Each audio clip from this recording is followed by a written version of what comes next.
Hello mga ka-legit Davercards, Mr. Jose Manalo and Mr. Wally Bayola.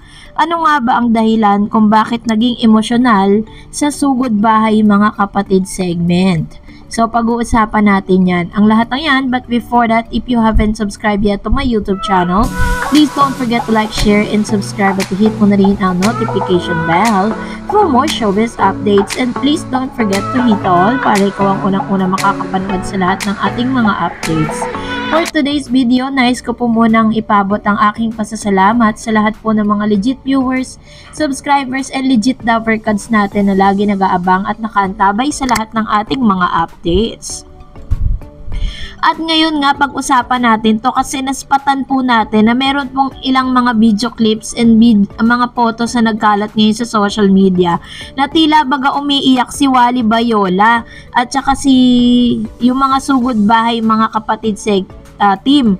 Ang kanina kasi ngayong araw ng Miyerkules, naroon si Wally, na doon po si Jose at naroon din po si Miss Miles Ocampo na kasama po nila na sumugod para po mamigay ng papremyo. Kasabay nga nito ay syempre napansin natin na parang mas pinahaba na yung oras po ng Sugod Bahay Mga Kapatid ngayon kaysa dati na parang nung hinuli po yung segment, parang minamadali na at di na nagkakaroon ng pagkakataon na parang mabigyan ng spotlight ito pong ito pong segment na ito, no?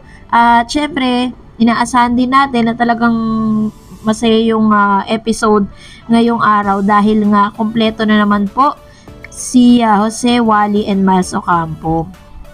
So sa kanila pong segment ay pinakita po nila na talagang deserve nila na dagdagan yung kanilang mga oras dahil parang china-chop-chop kasi yung iba eh. Pag hindi po live yung kanila pong segment, talagang nakakapot na binibigay ng oras sa kanila. This time, bago nating pag-usapan, panoorin na natin. Ikaw naman, ano ba ang kinaiinis mo sa kanya? Ako kasi Mayor, may mga bagay talaga na dapat sinisekreto na lang dahil kapag nilabas mo pa, dahil kapag isinare mo pa, takot ka talaga. Bakit ayaw mo ilabas? Ilabas mo yung nararamdaman mo. Mayor, basahin mo yung nasa likod ko. Barangay Secretary. Ginagawa ko lang ang aking trabaho. Bakit may hugot ka? Wala naman palang problema. Ayusin natin to, Tito Sen. Ayusin natin dalawa. Pagpilat pa lang ng mata ko, inaasikaso ko na yung mga pamimigay natin kung kani-kanino ng mga taong nangangailangan. Tapos dito Nadaklat! kiligit. Yung mga luha po na nakita natin kay Jose, Wally, and Miles, yan po ay manifestasyon ng kanilang pagiging, yung kanilang tears of joy, 'di ba? Kasi kanina bago po magsimula yung kanilang segment sa Sugod Bahay, pinakita po na mas dumami at mas maraming mga advertisers ang gusto po na makita yung kanilang ads dito po sa nasabing segment ng Sugod Bahay Mga Kapatid. Kasi kung tutuusin naman talaga, ito sa lahat po ng mga segment po dito po sa EAT, isa ito sa pinakaaabangan ng mas maraming Pinoy. Kapag po kasi ni-review po ninyo, medyo dumadami talaga ng todo yung mga viewers natin, lalo na po sa online, kapag po Sugod Bahay Mga Kapatid na, 'di ba? And kaya po talagang kahit naman po sino, positive kasi yung magiging outcome niyan para sa lahat eh. Biruin po ninyo, pati po yung Idol Cheese Dog bago po nilang sponsors yan. Inilagay na rin dito po sa kanilang segment. And kung mapapansin niyo, pag may mga advertisement po, karamihan sa mga nagsasabi nito si Boss, yung TBJ, si Main Mendoza, Jose Manalo, Wally Bayola. Yun po sila talaga yung parang sa kanila binibigay yung spiel. Kasi meron din po kasing paliwanag yung patungkol sa bagay na yan. But anyways, yun nga, kanina at sa mga susunod na araw ay mapapansin ninyo mas pahabain pa. Pero kanina kasi naputol yung parang sa therapy, 'di ba? Parang nagkaroon na yata ng technicalities. Kaya parang nagkaroon ng problema doon. But all in all, naging maganda naman po yung takbo ng ating pong ng programa kaninang noontime program. And at the same time, bukas po ay pinakita nila kung nasaan sila, no? Dahil parang nagtaping na po sila para dun sa Angono ng maska, parang yung mga higantes, di ba? Parang yun po yung sineselebrate ng Angono Rizal. And isa ang EAT sa mga nakikiselebrate dun po sa festival na yon.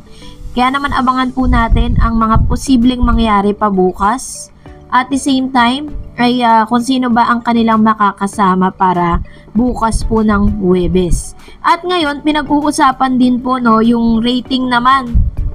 Kasi parang ang dami pong mga TBJ defenders at marami pong mga defenders din ng tape na parang nag-aaway-away na dahil po dyan sa ano na yan, sa rating na yan. Pero yung original na mga dapat nakikipag-away at nakikipaglaban, chill lang. Kaya chill lang tayo, 'di ba?